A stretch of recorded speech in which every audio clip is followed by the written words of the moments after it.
আসসালামু আলাইকুম প্রিয় ভাই ও বোনেরা, আল্লাহর অশেষ মেহেরবানিতে আপনারা সকলেই ভালো আছেন। জবলে নূর, হেরা গুহা, কোরআনের প্রথম ওহী নাজিল, এক ঐতিহাসিক পর্যালোচনা ভূমিকা।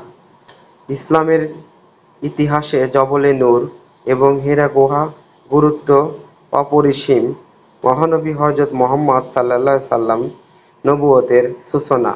এই পবিত্র স্থান হয়েছিল হেরা গুহা। আল্লাহ সুবহানাহু ওয়া তাআলার প্রথম ওহী নাজিল করেন, যা মানবজাতির জন্য এক নতুন দিক নির্দেশন হিসেবে কাজ করে। এই প্রবন্ধে আমরা জবলে নূর, হেরা গুহা এবং সেখানে কোরআনের প্রথম ওহী নাজিলের ঘটনা নিয়ে বিস্তারিত আলোচনা করব। ১. জবলে নূর ও হেরা গুহা পরিচিতি। জবলে নূর আলোর পাহাড়, সৌদি আরবের মক্কা নগরীর একটি বিখ্যাত পাহাড়, যেখানে হেরা গুহা অবস্থিত। আরবি ভাষায় জবল শব্দের অর্থ পাহাড় আর নূর অর্থ আলো। এই পাহাড়টি ইসলামের সূচনা লগ্নের সাক্ষী। হেরা গুহা এই পাহাড়ের চূড়ার কাছাকাছি একটি ছোট গুহা, যা একটি সংকীর্ণ শৈল গুহা। মহানবী হযরত মুহাম্মদ সাল্লাল্লাহু আলাইহি সাল্লাম নবুয়ত লাভের পূর্বে এখানে ধ্যানমগ্ন থাকতেন। তিনি এখানে একাকী সময় কাটাতেন, সৃষ্টিকর্তা সম্পর্কে চিন্তা করতেন এবং আল্লাহর পথ নির্দেশনা প্রার্থনা করতেন। কোরআনের প্রথম ওহী নাজিলের ঘটনা। ৬১০ খ্রিস্টপূর্বাব্দে রমজান মাসে মহানবী মুহাম্মদ সাল্লাল্লাহু আলাইহি সাল্লাম ৪০ বছর বয়সে হেরা গুহায় অবস্থান করছিলেন। এই সময় ফেরেশতা জিবরাইল আলাইহিস সালাম তার নিকট উপস্থিত হন এবং কোরআনের প্রথম ওহী নিয়ে আসেন। ফেরেশতা জিবরাইল আলাইহিস সালাম মহানবী সাল্লাল্লাহু আলাইহি সাল্লামকে আরবি ভাষায় বলেন, ইয়া কারা, এর অর্থ পড়ো। মহানবী সাল্লাল্লাহু আলাইহি সাল্লাম তখন উত্তর দিলেন, আমি পড়তে জানি না। এরপর ফেরেশতা তাকে জোরপূর্বক ৩ বার জড়িয়ে ধরে পুনরায় বলেন, পড়ো তোমার প্রভুর নামে, যিনি সৃষ্টি করছেন, যিনি মানুষকে জমট বাঁধা রক্ত থেকে সৃষ্টি করছেন।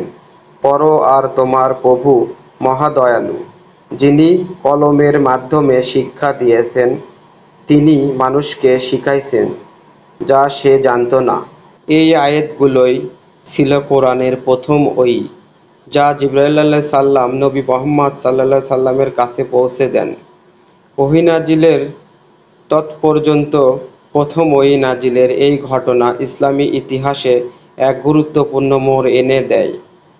এর মধ্যে রয়েছে শিক্ষা, জ্ঞান অর্জন এবং আল্লাহর আদেশ পালন করার নির্দেশ। ইয়াকারা শব্দটি কেবল পাহাড় আহ্বানই নয়, বরং জ্ঞান অর্জনের প্রতি ইসলামের প্রথম নির্দেশনা। মহানবী সাল্লাল্লাহু আলাইহি সাল্লামের প্রতিক্রিয়া।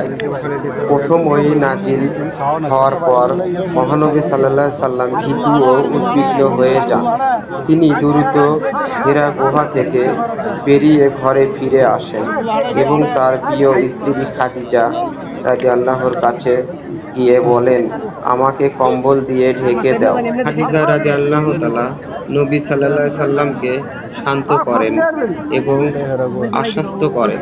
পরে তিনি নবী সাল্লাল্লাহু আলাইহি সাল্লামকে নিয়ে তার চাচাতো ভাই ওয়াকারা বিন নফল এর কাছে যান। তিনি তাওরাত ও ইনজিল সম্পর্কে জানতেন। তিনি মহানবী সাল্লাল্লাহু আলাইহি সাল্লামকে বললেন যে এটি আল্লাহর পক্ষ থেকে নবুয়তের বার্তা। ইসলামের জবলে নূর, হেরা গুহা গুরুত্ব। এই আয়াতগুলোই ছিল কোরআনের প্রথম ওহী, যা জিবরাইল আলাইহিস সালাম নবী মুহাম্মদ সাল্লাল্লাহু আলাইহি সাল্লামের কাছে পৌঁছে দেন। ওহী নাজিলের তৎপর্যন্ত প্রথম ওহী নাজিলের এই ঘটনা ইসলামী ইতিহাসে এক গুরুত্বপূর্ণ মোড় এনে দেয়। এর মধ্যে রয়েছে শিক্ষা, জ্ঞান অর্জন এবং আল্লাহর আদেশ পালন করার নির্দেশ। ইয়াকারা শব্দটি কেবল পাহাড় আহ্বানই নয়, বরং জ্ঞান অর্জনের প্রতি ইসলামের প্রথম নির্দেশনা। ৩. ইসলামের প্রথম শিক্ষা। কোরআনের প্রথম ৫টি আয়াত শিক্ষা, সৃষ্টি ও আল্লাহর দয়ালু স্বভাবের প্রতিফলন ঘটায়।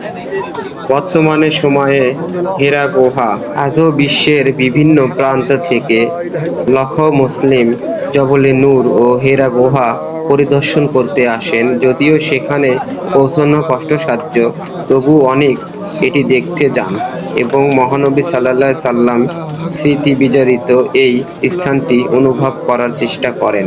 উপসংহার: জবলে নূর ও হেরা গুহা ইসলামের ইতিহাসের এক গুরুত্বপূর্ণ অধ্যায়।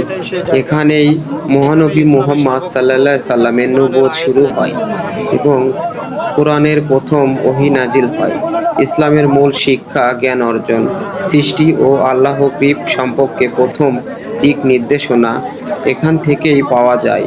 তাই এই স্থানটি মুসলমানদের কাছে অত্যন্ত পবিত্র ও তাৎপর্যপূর্ণ। তো বন্ধুরা, ভিডিওটি যদি আপনাদের ভালো লাগে অবশ্যই চ্যানেলটি সাবস্ক্রাইব করবেন এবং পাশে থাকা বেল বাটনটি বাজিয়ে দিয়ে চ্যানেলের সাথে যুক্ত থাকুন।